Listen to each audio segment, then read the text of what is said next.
Cancel on my kid brother's wedding at 3 weeks' notice? Enjoy being at the top of Google rankings for all the wrong reasons. So my kid brother got married 12 years ago this year. Being non-religious, they got married and had their reception at a tithe barn at a country house. Thinking for something different for their wedding present, my dad decided that instead of getting several wedding cars for them, he'd hire one car to take them from the venue to their hotel, and as a surprise hire a helicopter to take the bride and her dad from my parents' place where she was getting ready. Her family is from down south, to the venue. Then, after the ceremony, the newlyweds, her immediate family and ours would each get a 10-minute flight. So we set out looking for a helicopter hire. We find this one company. They survey my parents' place to make sure they can get in and out. We have a 6-acre field adjoining their garden/our driveway, and do the same at the venue, confirm all is okay, and my dad signs the contract and pays the 50% deposit. 3 weeks before the wedding, they ring back and decide that they can't actually get the helicopter into either the venue or our field and would be canceling the hire and would be refunding the deposit when they do their next invoice pay run at the end of the month. Cue my old man losing his shit and by the end of the day getting his money back. What followed was a mad scramble to find another helicopter firm, which in rural Lancashire aren't exactly to be found on every street corner. After a fraught couple of days, we find another firm who are more than happy with getting in and out at both places, are cheaper and more relaxed than the initial firm. When we told them why we were booking it last minute, they told us that we weren't the first that they'd heard of being let down by that firm. Here's where the petty and honestly unintentional revenge comes in. Back then, I was a frequent contributor to a car forum I'll call Mark's Car Nerd Forum, which is how my wife referred to it. Not a massive one, at most I think we had about 70 members, but it was ours. One guy sorted out setup and we each bunged him a $5 a year to admin it. There were half a dozen subforums where we'd chat about motor shows, new car launches, F1, etc., and one invite-only VIP area. Anyway, out of frustration, I posted on the open pages about how pissed off and stressed we had been over the whole thing with a post title of Beelzebub's Helitours are a bunch of absolute C at #S. Nothing I wrote was untrue. I just laid out the facts of what they did and the stress it put us through a couple of weeks before the wedding. Of course, the guys all chimed in support about how shitty we'd been treated until someone pointed out that we, as a forum, had paid for Google ranking boost and that if someone searched for a particular thing, say Lamborghini Gallardo, then our forum would be on Google page 1 because one of us had posted about it. So everyone changed their post to start with a version of, what's that? Beelzebub's Helitours are a bunch of absolute C at #S. Within a day, if you searched Beelzebub's Helitours on Google, one of the top results on page 1 was a link titled, Beelzebub's Helitours are a bunch of absolute C at #S. Eventually, one of the directors of said firm emailed the forum admin demanding the post was removed as it was damaging his firm's reputation. Dave, the admin, told him that unless he could provide irrefutable proof that my version of events was in any way incorrect, then the post would be staying up. This was followed by various threats of legal action, to which Dave responded by locking the post with the message, Beelzebub's Helitours have threatened to sue Mark's Car Nerd Forum to remove this post. We have repeatedly asked them provide evidence that this version of events is in any way untrue, which they have failed to do so. Until such time that they do, this post will remain up as a true account of how our member was treated by them. Edit. Jesus. I didn't expect to get this attention. Then you for all the upvotes. To answer a few recurring questions/points. Rich people problems. I know it seems that way, but the only reason we have properties large enough to have a 6-acre field is because 3 families/households, parents, me and wife, brother, pitched together to buy the plot and old barns back in 2002. As for the cost of the helicopter hire, it cost my dad less to hire the helicopter and an executive taxi, around £1,100 in total, to take our kid and his wife to their hotel than it did for him to pay for the 2 classic Daimler limousines for my wedding 11 years before. Calling my brother my little brother, or our kid. He's only 2 years younger than me, but he's 6'2" to my, relatively, short arse 5'9½". Hey, that extra half inch is important. He's also nowhere near as broad or strong as me. So referring to him as my little brother is reminder that he's the younger and smaller. Also, it's very common where I come from to call your sibling our kid. Hell, my dad was calling his younger brother our kid when he'd come visit him in the weeks leading up to his passing at 74. Gee. They gave you 3 weeks notice, that's plenty of time. Anyone saying that has never planned a wedding or larger event. 3 weeks before a wedding is no time at all, especially for services which are booked months in advance. I booked my wedding cars a year before my date. We booked the helicopter 6 months before the date. Had it been cars we booked, we probably would have been shit out of luck to get replacements in that time frame at peak wedding season. As it was, we got lucky as the replacement firm had not long added another bird to their fleet and they had space available. Plus, it's still relatively rare to book a helicopter for a wedding.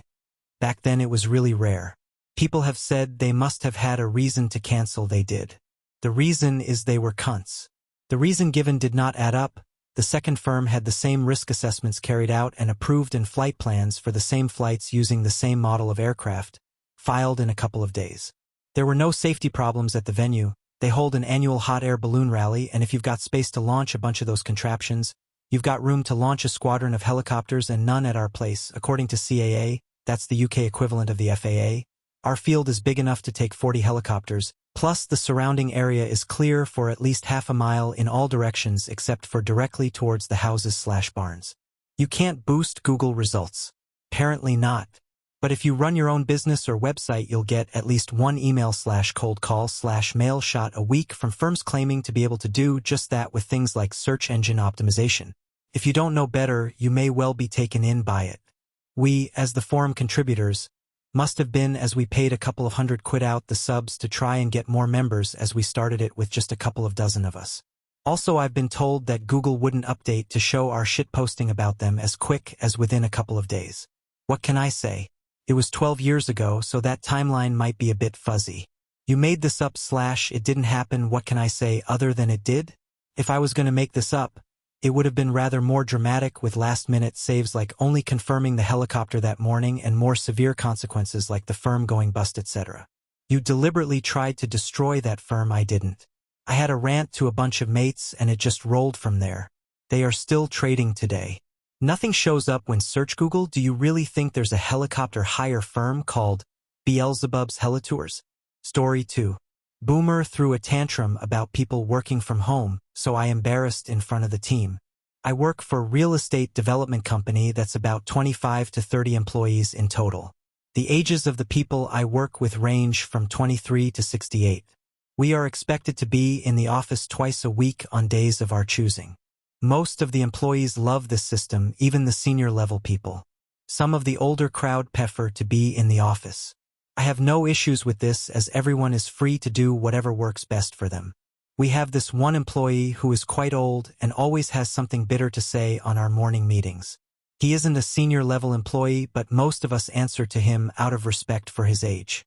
He's made some of us run personal errands for him and do additional admin work he doesn't want to do. He's just an old bully and always has something negative to say about our generation. One day he was tasked to do some admin work for our manager and he asked for help on it. I had back-to-back meetings and a boatload of work to do. I told him I couldn't help. He was visibly frustrated with me and told me off to my manager. My manager spoke in my defense as she knew how busy I was. Still, I was annoyed with how he handled that. The next morning we had a full team meeting and the topic of working from home came up, and obviously he had a few words about that. He said that his generation were harder working, that our generation has become extremely lazy, that working from home is just an excuse for people not to work, that our generation has it so easy and how people worked harder back in the day and didn't slouch at home pretending to be doing their job.